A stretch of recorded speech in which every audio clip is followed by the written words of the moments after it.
Hi everyone, I'm Vicki with Thrifty Recipes, and today we're going to work with the cheapest meat I could find at the grocery store. This is a really good price today, $2.79 a pound, 3-pound minimum, so about $8.37. It is 80/20, but I think this will be fine for meatloafs. And one day I spent several hours making up an assortment of meatloafs to put in the freezer to have them available for my Instant Pot. Now I just need to get my ground beef out of the fridge. And I'm going to sanitize this with a sanitizer wipe before I cut it into thirds.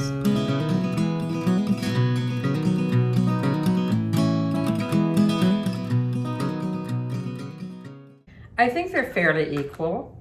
We are going to make the perfect hamburger meatloaf. Sounds funny, right? That's what we're going to make.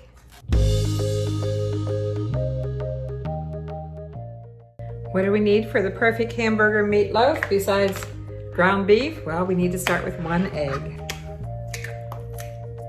Give that a whisk. Next, we need 2 tablespoons of chili sauce, something I don't use a lot, but we're going to use it for the perfect hamburger meatloaf. 2 tablespoons. Instead of ketchup, we're using chili sauce. Has a little more zing to it. You could use a teaspoon of dried minced onion, but I'm going to put in some diced onion.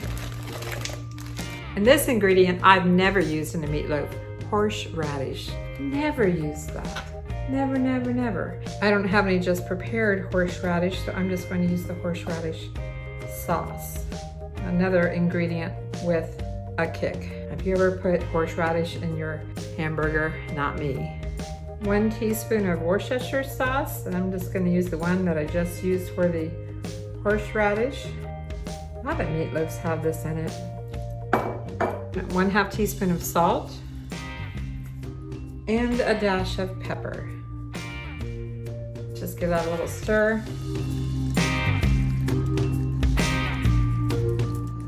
And because this is a meatloaf, not an actual hamburger, I'm adding 1 cup of Panko breadcrumbs. And I'm going to add these just a little at a time because I'm not sure how many I'll actually need. So I'm going to pour 1 cup and set that aside. Getting my gloves on, get the ground beef in here. Let's push, oh, this is the end. I need to push it out one direction only. And I do like to get every bit of it out. It costs too much these days not to use it all. Okay, let's get our hand in here and mix this up. Then see how many breadcrumbs we need. So what do you like on your hamburger? I mean, I'm pretty simple. I'm good with salt, pepper, garlic salt in the mix for the, hamburger. And then I like cheese, bacon, barbecue sauce, maybe mustard and ketchup if I go that direction, but I really love bacon and barbecue sauce. But this one is a little different. This actually was a hamburger recipe. These are the ingredients that it called for, but I decided to turn it into a meatloaf. That was my doing, and that's why we have to add the breadcrumbs to make sure that it's not too moist. I'm adding about half of it. Like I said, that was 1 cup, so I added about ½ cup. And these are Pankos, so these are larger breadcrumbs. It smells good. The chili sauce smells good. Should I add all of the breadcrumbs? There wasn't a lot of liquid in here. Not really, an egg and the chili sauce. So I really don't think I need to add any more breadcrumbs. Okay, a few. Make sure I use half of them or 1/4 cup. I think that's good. You don't want to over mix it.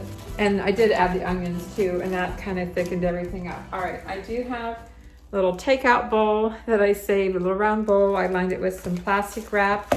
That's how I'm going to shape my meatloaf. Get that in there. Just pat it down. Try to keep your plastic wrap from sinking inside. You never know. This might be the best meatloaf I've ever made. The perfect hamburger meatloaf. Okay, I'm gonna get rid of the glove. And yes, I go through a lot of gloves when I make a lot of meatloaves. I try to reuse the one on the left hand that didn't get much on it.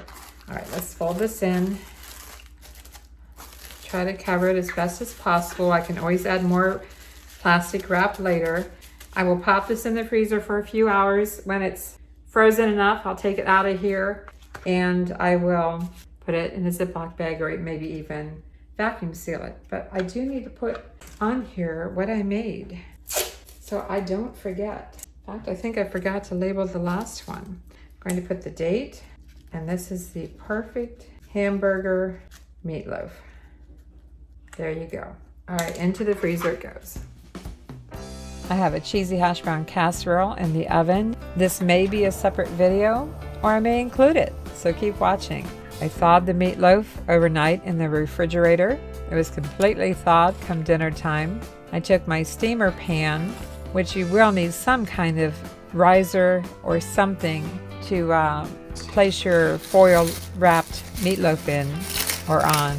I just decided to use my steamer pan, and I lined it with foil in 2 directions, removed the plastic wrap from the meatloaf, and then I was able to fit it perfectly into the steamer pan that I have. If you don't have a steamer pan, just put some kind of riser in the bottom of your Instant Pot. Hopefully you have an accessory kit. If not, I have a link for at least the 3-quart Instant Pot accessories in the description below this video. But you need to do something to raise the meatloaf up from the bottom, otherwise it will get flooded with water, and you sure don't want that.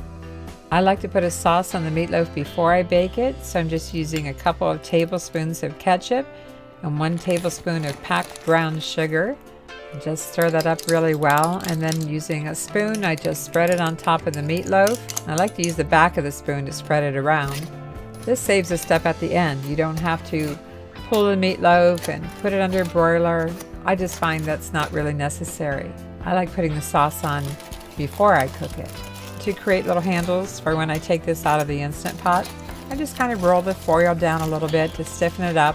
And as you can see, I've created 2 handles. But once I place it down in the Instant Pot, and by the way, mine's a 3-quart Instant Pot, so it has 1 cup of water in the bottom along with the tray. But once I get the meatloaf in there, I fold the foil down to make sure it's out of the way for the lid. Choose pressure cooker.